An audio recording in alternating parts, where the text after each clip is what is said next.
First introduced the idea to use city facility and public trash can contracts as a method to create new opportunities quickly for minorities and women-owned companies in waste management services. We remain committed to supporting this initiative and concept, as well as working with the Waste Equity Advisory Group on all other ways to effectively create more opportunities for minorities and women, while also continuing to provide the standard of service expected from the city. We remain committed to enhancing diversity training within our companies and have hired a consultant to help us do so. As you consider this ordinance, please know PHMA members are invested as partners with Portland as we move forward. Additionally, there are many factors behind a hauler's control that can impact costs, operations, and the logistics to delivering the service. I'll just end saying we bring a strong record of commitment to advancing this next phase of work to increase opportunity and reduce barriers for new entrants at every level in the waste management industry. Thank you. Thank you. Very good. Carl, please call the roll. Fritz.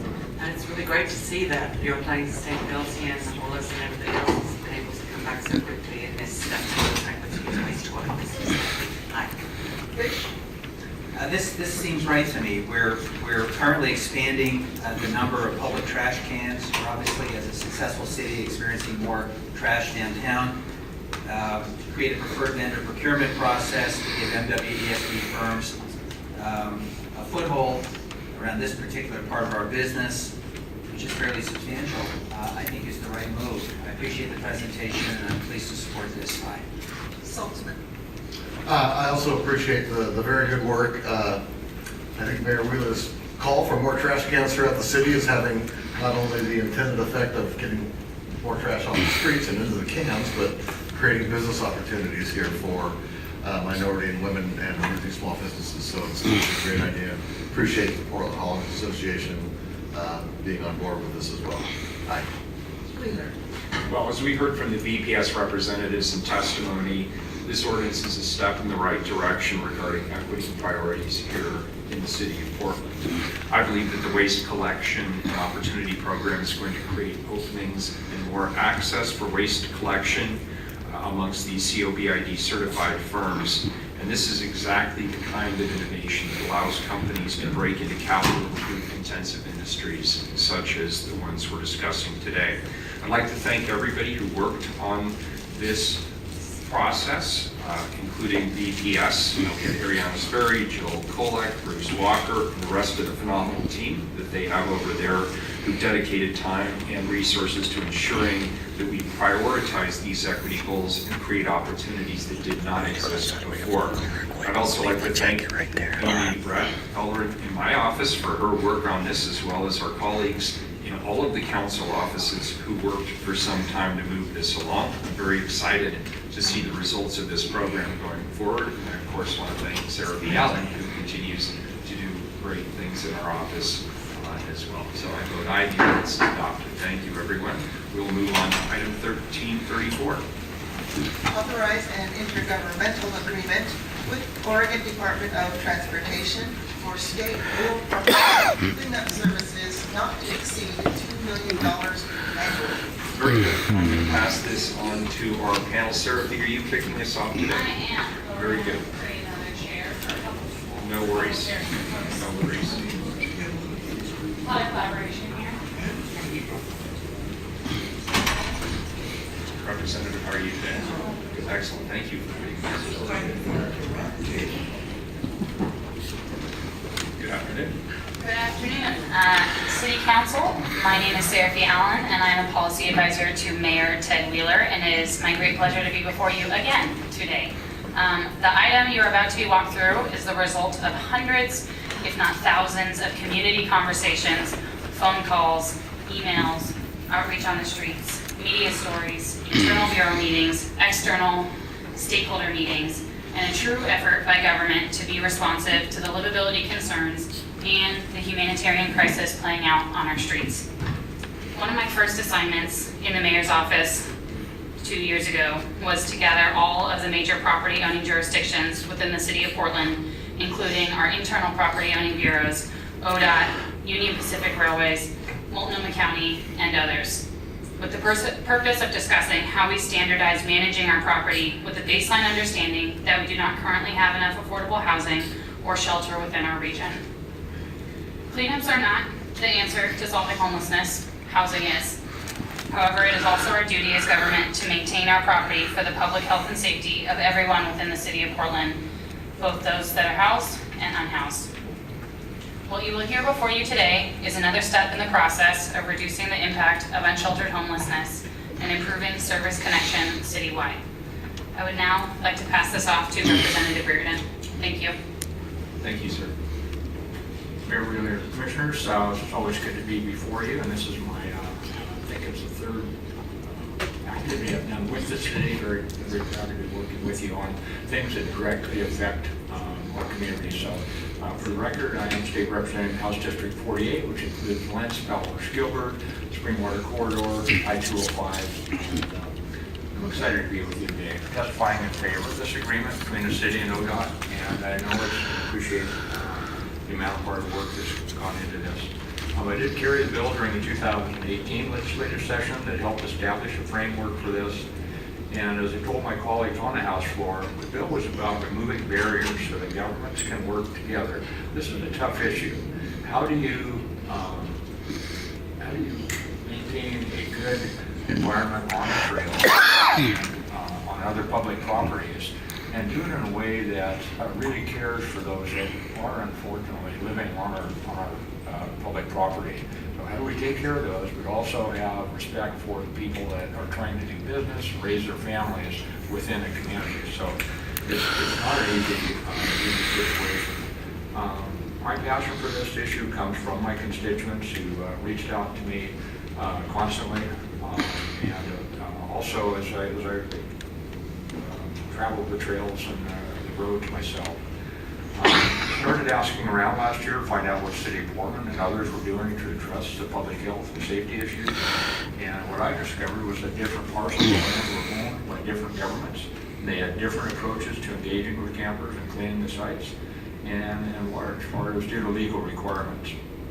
So my bill, House Bill 4054, was an attempt to address those barriers in statute that hampered the city's ability to coordinate with the Department of Transportation for the cleanup and maintenance of property. I feel strongly that the city is best qualified and most capable of doing any trail maintenance work and doing it in that way that is, like I said, respectful.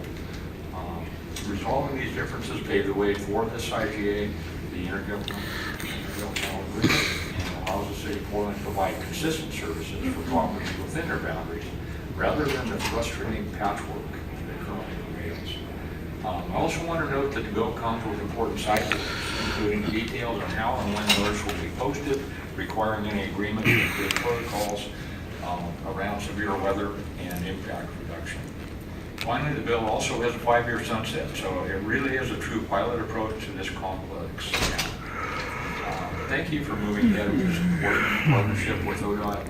And my constituents and I are eager to for the pilot program to begin. And Commissioner Salzman, I've been working with you over the years and their mission as council. Thank you.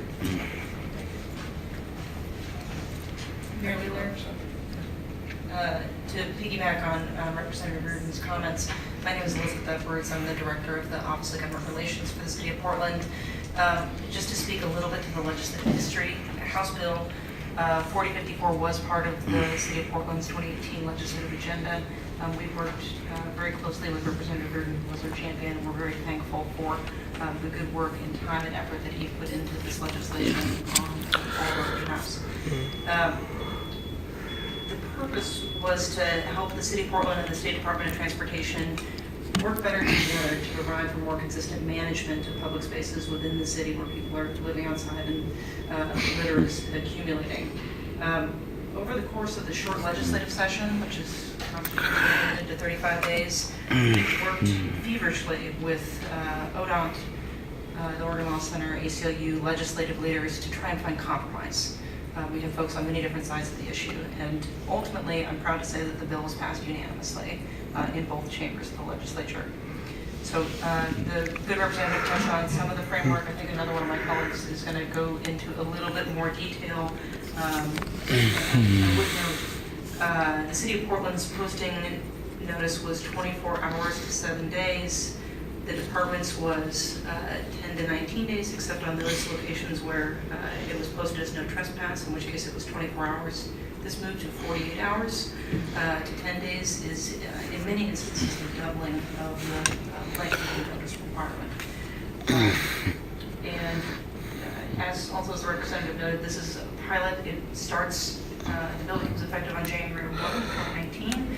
It runs through January 2nd of 2023, which is part of the reason why the parties were getting together over the interim so actively to put together this IGA in time for the effective date of the bill to take advantage of the pilot period. So with that, I'm happy to answer any questions, but mostly here for the legislative history. Thank you, Elizabeth. My name is Lucas Hillier. Councilors, thanks for having me up here. I work for the Office of Management and Finance, and I'm the program manager for the Homelessness and Urban Camping Impact Reduction Program. Before I go any further, I want to thank Jonathan Lewis and Katie Lindsay on my staff for the hard work that they put in over the last year to get this over the finish line. And I'd also like to thank OMF Management, Carmen Rolla, Tom Reinhardt, Elizabeth, Seraphy, Kristen Dennis, and our colleagues at ODOT.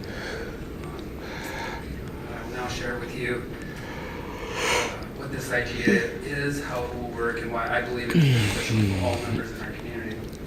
This IGA shifts responsibility for campsite cleanup, where we collect, inventory, and store personal belongings on ODOT properties within the city of Portland from the State Highway Department to the Homelessness and Urban Camping Impact Reduction Program. Throughout the growth of HUCR, the Homelessness and Urban Camping Impact Reduction Program, pursuit of impact reduction interventions that do not always require the removal and storage of personal property has been a central focus. Over the past 2 years, we have observed quantifiable decreases in the impacts of unsanctioned encampments on city properties using these strategies. An example of an impact reduction intervention that has helped produce these results is the Clean Start program. Clean Start is a homeless to work program that consists of a total of 5 trucks with 2 employees each. They are dispatched to respond to every report received by the city's one point of contact system and are usually able to do so in 24 hours. They engage with folks in encampments, collect trash, debris, distribute trash bags. In the wintertime, they pass out hand warmers, and in the summer, they pass out electrolyte packets and water. They also pass out street routes, Rose City resource guides.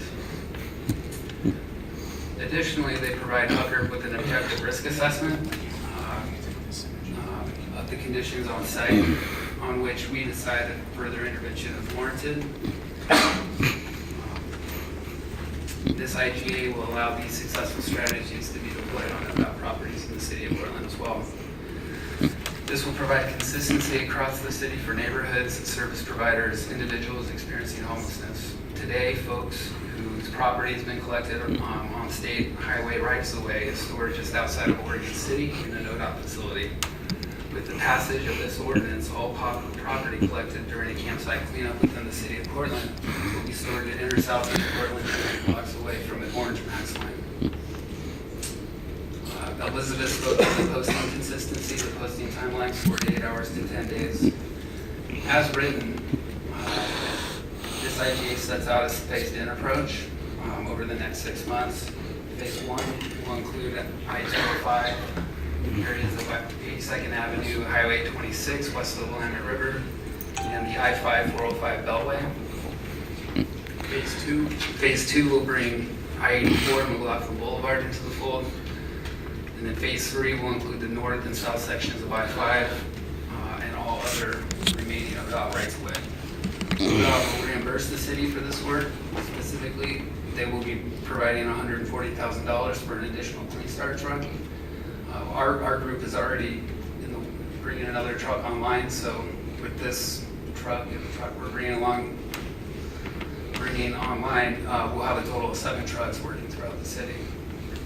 They will also contribute $11,250 annually for the storage warehouse, that's 15% of the total, and contribute $86,250, again, 15% of the total, for the cost of city project management time. We'll be able to provide our property owning bureau customers a bit of a rebate at the end of the year to make up that difference.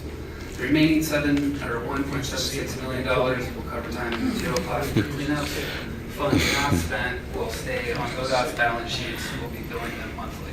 In summary, this IGA will create consistency, increase transparency, and deploy a successful tiered intervention strategy throughout the city. Thank you for your questions. Mr. Hillier, I think you have one of the hardest jobs in the city, and I want to thank you very much for the way that you do it, and with transparency, the communication, weekly reports to the council, and anybody else who wants them, responding to constituent concerns. So thank you very much for your work. Thank you. If I could ask a question, Lucas, and I'm sort of put you on the spot here, but you mentioned that this will create funding for one more truck plus the additional truck that we've already agreed to. Can you tell us a little bit about Clean Start